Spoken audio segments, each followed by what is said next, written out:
Hello students, welcome to my channel simplified classes. मैं हूं doctor Nisha. आज हम पढ़ेंगे बच्चों एटम एंड मॉलिक्यूल्स का पार्ट 4। पार्ट 3 में बच्चों हमने ये सम आयोनिक कंपाउंड्स तक हमने क्लियर कर लिया था। इस वीडियो में हम पढ़ेंगे 3.4 that is writing a chemical फॉर्मूले। तो केमिकल फॉर्मूले हम कैसे लिख रहे हैं ये हमें समझना है। तो स्टार्ट करते हैं बच्चों। The chemical formula of the compound is a symbolic representation of its composition. अगर आप केमिकल फॉर्मूला लिख रहे हो किसी कंपाउंड का तो ये क्या रिप्रेजेंट कर रहा है? एक तरफ से वो सिंबॉलिक रिप्रेजेंटेशन है उसके कॉम्पोजिशन का। अब आप ये बोलोगे कैसे, तो अभी मैं आगे बताऊंगी। The chemical formula of a different compound can be written easily. किसी भी कंपाउंड का केमिकल फॉर्मूला लिखना है तो बहुत ईजिली आप लिख सकते हो, इतना ज़्यादा टफ नहीं है। For this exercise we need to learn the symbol and the combining capacity of the element। तो अगर आप किसी भी कंपाउंड का केमिकल फॉर्मूला लिख रहे हो तो उसका हमें सिंबल जानना ज़रूरी है और उसकी कंबाइनिंग कैपेसिटी हमें जानना बहुत ज़्यादा ज़रूरी है। तो क्या हो गया? द कंबाइनिंग पावर या फिर capacity of an element is known as valency. एक यहाँ पे टर्म है वैलेंसी। तो वैलेंसी क्या होता है? दैट किसी भी एलिमेंट की कंबाइनिंग कैपेसिटी या फिर आप कह सकते हो कंबाइनिंग पावर, उसको हम क्या कह रहे हैं? वैलेंसी। एग्जाम में भी काफ़ी बार डेफिनेशन पूछा जाता है। तो अगर कभी भी आपको डेफिनेशन पूछा जाएगा डिफाइन वैलेंसी, आप क्या बताओगे? द कंबाइनिंग पावर या फिर combining capacity of an element is known as a valency. Clear है बच्चों? Next is valency can be use to find out how the atoms of the element will combine with the atoms of the another element to form a chemical compound. मतलब क्या हो रहा है? Valency के help से हम ये पता करते हैं कि वो एटम किसी भी एलिमेंट का कैसे कंबाइन करता है सो डैट वो केमिकल कंपाउंड का फॉर्मेशन कर सके। Next is the valency of an atom of an element can be thought of as a hand or a arm of an atom. अगर आपको नॉर्मल ईजिली वे में समझना है तो वैलेंसी को क्या बोल रहा है? वैलेंसी ऑफ एन एलिमेंट क्या हो गया? जैसे हमारे हाथ या फिर आर्म्स है एटम के।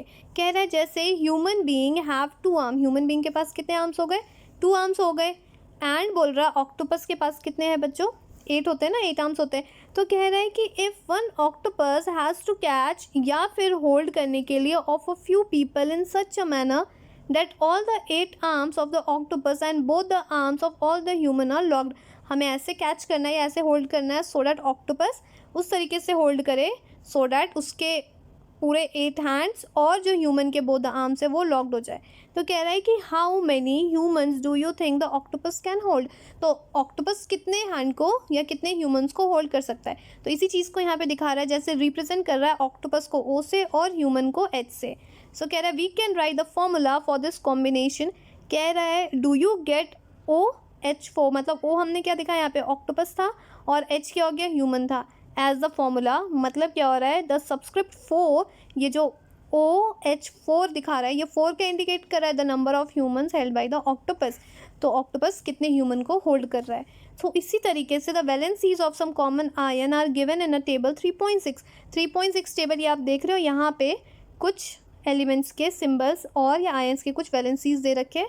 ये हम ज़रा एक बार पढ़ लेते हैं। अब यहाँ पे बात हो रही है पहले वैलेंसी 1 की। तो वैलेंसी 1 में यहाँ पे आपको नेम ऑफ आयन दे रखा है, सिंबल दे रखा है। उसके नॉन मेटलिक एलिमेंट है, सिंबल है, पॉलीएटॉमिक आयन है और यहाँ पे सिंबल है। तो पहला क्या हो गया वैलेंसी 1 का? सोडियम Na से रिप्रेजेंट करो, potassium K+, silver Ag positive और ये कॉपर 1, ये क्या हो गया? Cu। तो इसी तरीके से आपके बहुत सारे, ये देखिए ये क्या आपको शो कर रहा है यहाँ पे वैलेंसी 1 के। ये किस चीज़ का हो गया? वैलेंसी 2 का। और ये क्या हो गया? वैलेंसी 3। तो ध्यान रखना है 3 किसका होता है? एल्यूमिनियम और आयरन का। यहाँ पे आयरन 2 है, यहाँ पे आयरन 2 है, आयरन 3 है। तो यहाँ पे 2 आपको सिंबल दिख रहे हैं। उसके बाद यहाँ पे सम मेटेलिक एलिमेंट मतलब नाइट्राइड N3 नेगेटिव, उसके बाद फॉस्फेट PO4 3 नेगेटिव। तो ये जो चीज़ें हैं बच्चों ये आपको याद रखना है और ये याद क्या, जब आप धीरे धीरे प्रैक्टिस करते रहोगे तो ऑटोमेटिकली आपको याद हो जाएगा। नेक्स्ट दे रखा है the rules that you have to follow while writing a chemical formula as a follow. अब जब आप केमिकल फॉर्मूले लिख रहे हो तो उसका कुछ तो रूल होगा, आप ऐसे तो नहीं लिख दोगे। तो रूल्स क्या है? पहला क्या बोल रहा है? द वैलेंसीज और the charges on the ion must be balance. Valencies हो गए या फिर जो चार्जेस हो गए ये बैलेंस्ड होने चाहिए। उसके बाद कह रहा है when a compound consist of a metal and a non metal. कोई भी कंपाउंड क्या कंसिस्ट कर रहा है? मेटल को कंसिस्ट कर रहा है या फिर नॉन मेटल को कंसिस्ट कर रहा है। The name of the symbol of the metal is written first. तो जो पहला नाम है वो मेटल का पहले लिखा जाएगा। फॉर एग्जाम्पल जैसे यहाँ पे कैल्शियम की बात कर रही है, कैल्शियम ऑक्साइड तो CaO। फिर उसके बाद क्या हो रहा है, सोडियम क्लोराइड। तो सोडियम क्लोराइड हम Na से रिप्रेजेंट करते हैं, तो यहाँ पे NaCl मतलब जो मेटल का नाम है वो पहले लिखा गया है। Next is iron sulphide, iron को हम Fe से रिप्रेजेंट कर रहे हैं, ये भी हम पहले लिख रहे हैं। नेक्स्ट इज कॉपर ऑक्साइड, तो कॉपर क्या हो गया हमारा यहाँ पे CuO, मेटल है, तो मेटल आप देख रहे हो इतने सारे एग्जाम्पल में जो मेटल का है वो नाम पहले लिखा गया है। वेयर एज जैसे अगर हम जो नॉन मेटल की जैसे बात कर रहे हैं, जैसे ऑक्सीजन हो गया, क्लोरीन हो गया, सल्फर हो गया, ये सारी चीज़ें क्या हो गए, ये नॉन मेटल्स हो गए। And they are written on the right, whereas the calcium, sodium, iron and the copper, ये जो मेटल्स है ये हम लेफ्ट में लिख रहे हैं। क्लियर हो गया बच्चों first point. Next is in compound form with a polyatomic ion, the number of the ion represent in the compound is indicated by enclosing the formula of ion in a bracket and writing the number of the ion outside the bracket। तो हमें यहाँ पे bracket का भी ध्यान रखना है कि अगर कहीं पे भी कंपाउंड का फॉर्मेशन हो रहा है जिसमें पॉलीएटॉमिक आयन प्रेजेंट है, तो नंबर ऑफ आयन क्या रिप्रेजेंट कर रहा है इन अ कंपाउंड, वो आप कैसे इंडिकेट करोगे, enclosing the formula of ion bracket में, और जो राइट कर रहे हो जो number of ion outside the bracket. जैसे आपको एग्जाम्पल बता रहा है MgOH होल ट्वाइस, सो MgOH और ये जो 2 है अपने ब्रैकेट के बाहर रखा है।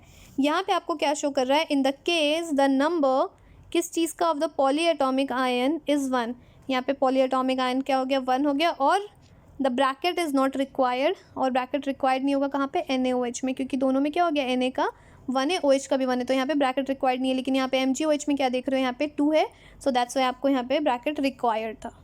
सो ये तो बच्चों कुछ रूल्स थे।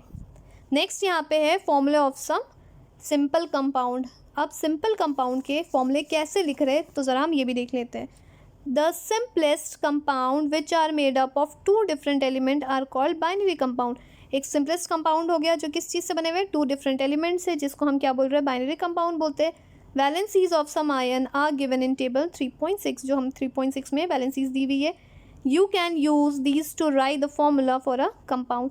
अब हम ये फॉर्मूला हम कैसे यूज़ कर रहे हैं, कैसे बना रहे हैं किसी भी कंपाउंड का, कह रहा है while writing the chemical formula for the compound we write the constituent element and the valencies are shown as below, then we must cross over the valencies of the combining atom. अब ये जो valencies इसको कैसे cross over कर रहे हैं, example बच्चों यहाँ पे दे रखा है। पहला देखिए फॉर्मूला ऑफ हाइड्रोजन क्लोराइड, बहुत कॉमन है HCl, ये हमें पता है फॉर्मूला HCl होता है हाइड्रोजन क्लोराइड का।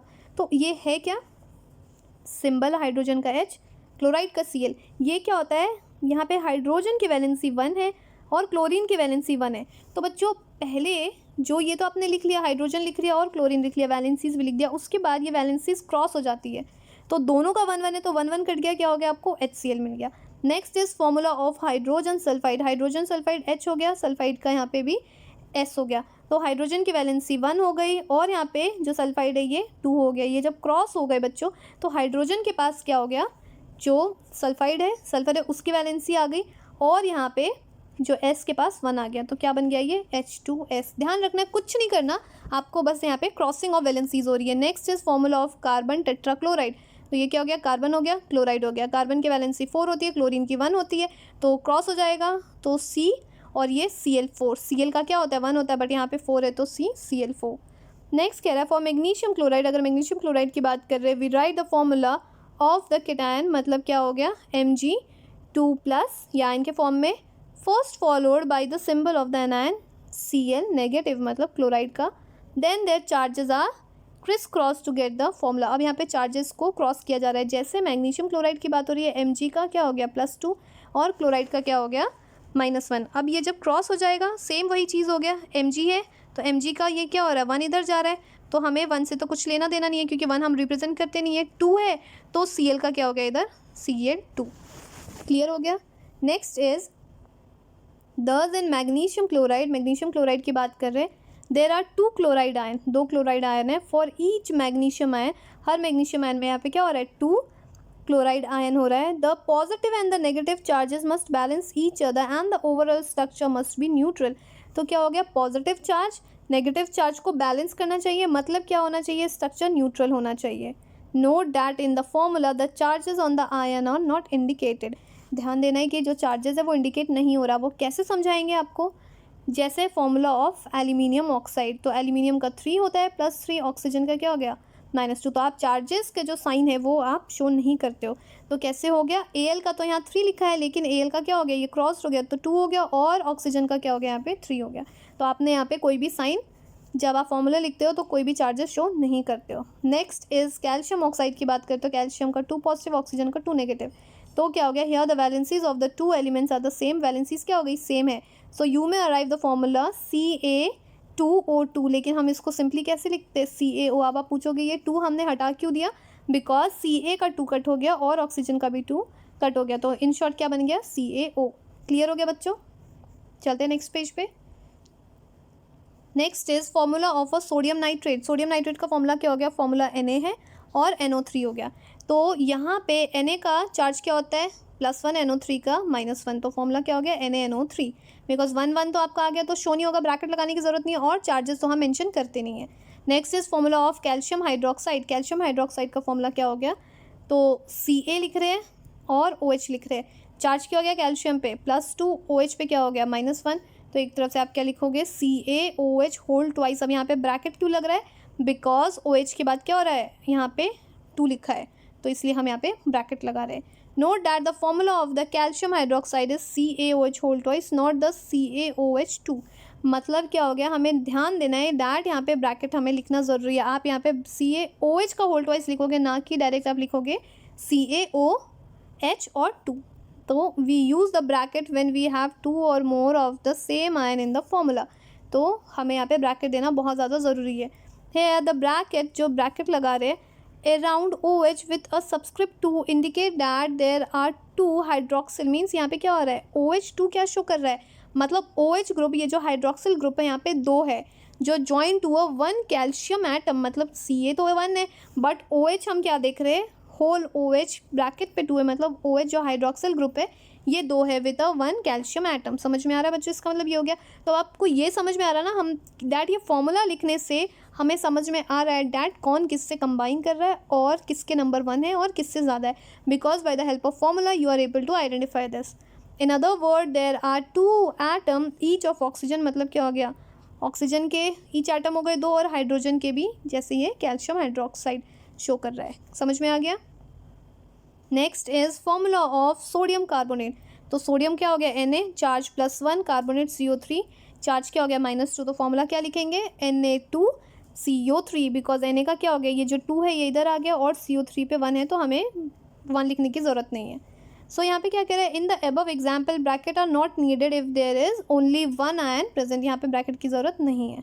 समझ में आ गया। Next is ammonium sulphate. तो NH4 चार्ज +1, SO4 2 नेगेटिव, तो NH4 फिर यहाँ पे ट्वाइस आ रहा है, बिकॉज देखो NH4 है फिर यहाँ पे 2 आ जाएगा, तो इसलिए हम यहाँ पे ब्रैकेट लगा रहे हैं, और SO4 का तो 1 है, तो हमने क्या लिख दिया, NH4 होल ट्वाइस और SO2।